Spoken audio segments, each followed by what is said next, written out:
RE-STOR-E is a European project funded by the European Union that our partnership has been working on for already 1 year now, including our Italian partner organization Il Salone dei Rifugiati from Potenza, CRN from Berlin and Artemisio from Budapest, and also ourselves here in Paris, COTA Art for Society.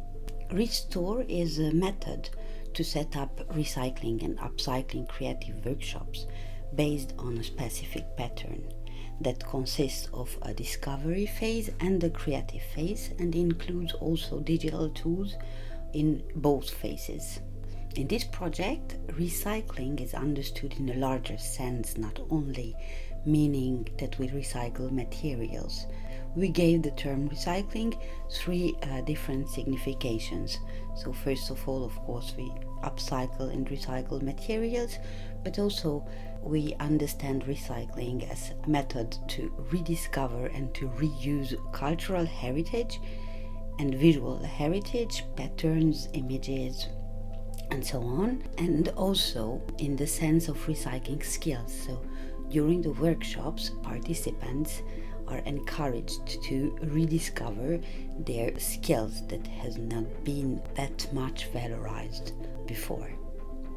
The primary target group of RE-STOR are trainers, youth workers, animators, teachers or teaching professionals who work primarily with refugees, migrants, or people with minority background.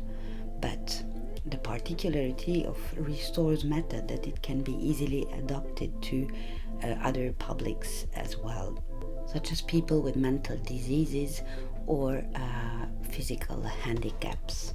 The main outcome of RE-STOR is an online handbook that proposes different practices and activities based on which trainers can themselves build up their own specific workshop sessions or workshop cycle adapted to their own target group.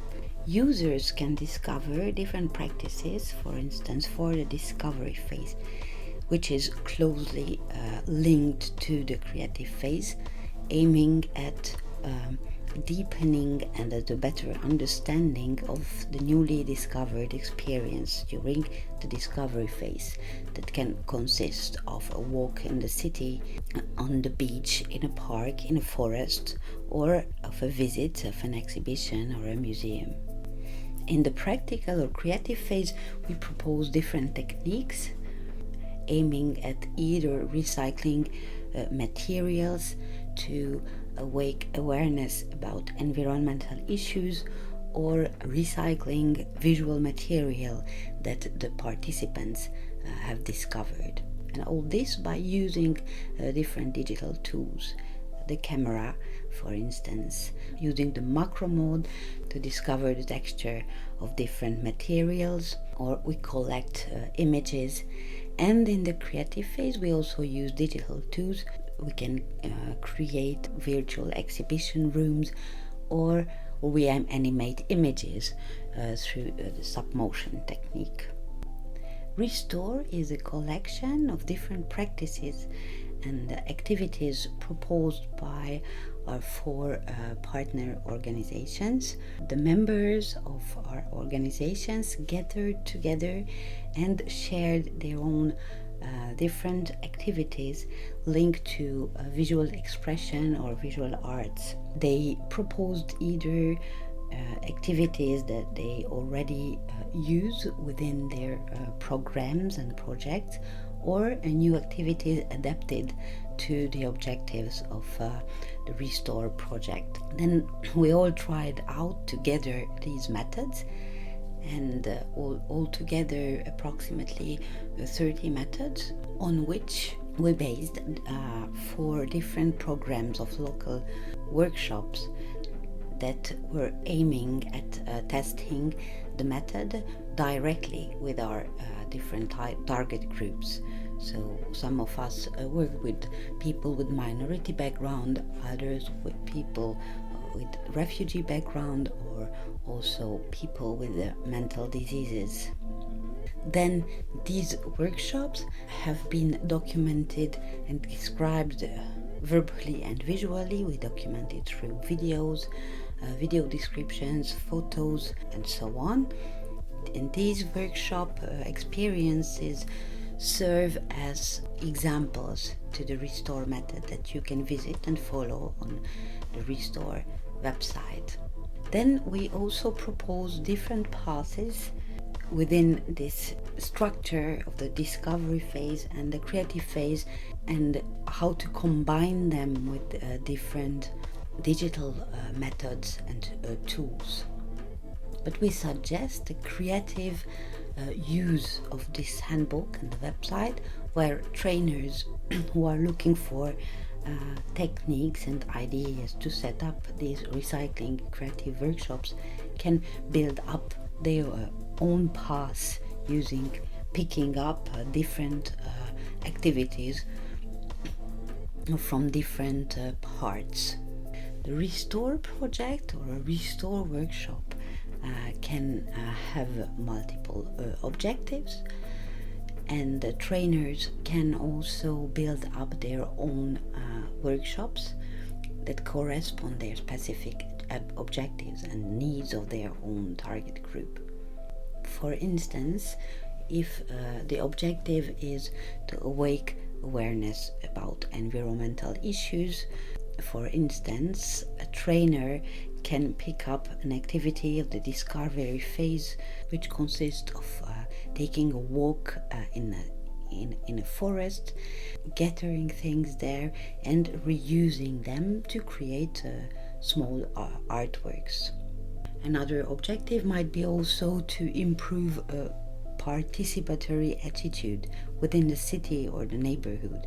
In that case, one might choose a discovery tour within the city, within the neighborhood, and using also different discovery tools, digital ones, but we also propose other methods such as collecting things and prints in the city.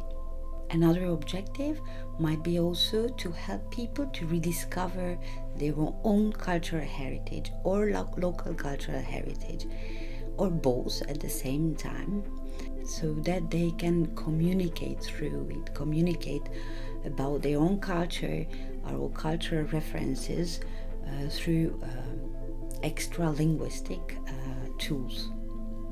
The aim can be also to rediscover and reuse skills, as I mentioned earlier.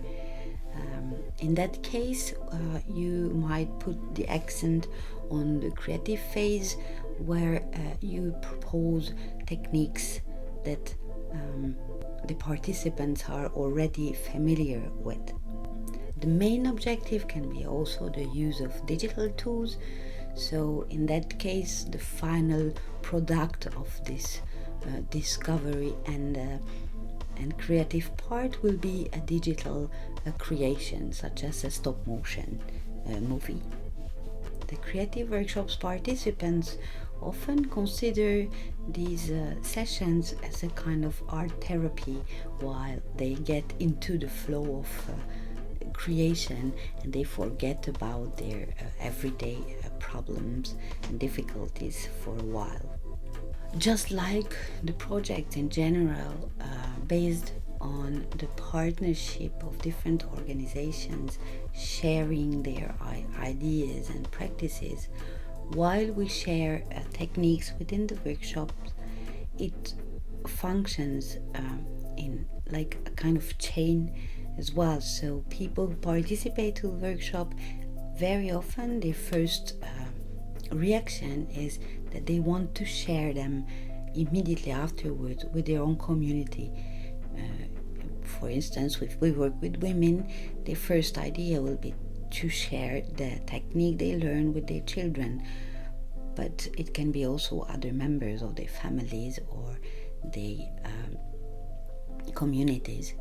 And this is quite an efficient way to spread these good practices of discovering and of creating things. We also observed that working with refugees or migrants who don't speak fluently the local language, it's also an occasion to learn some expressions and words in the local language through creative activities. So we create a realistic situation through the workshops where we repeat terms and we laugh at things and laugh at expressions because it sounds funny or because we misunderstand each other sometimes. So it's a really good mnemotechnical exercise. It's also an amusing and efficient way to learn things in the local language. Within the discovery phase, we also observed some difficulties that can be helped through these discovery activities when the workshop participants get in touch with members of the local society, or when they have to resolve problems alone, such as arriving to museums, so to get oriented within the city.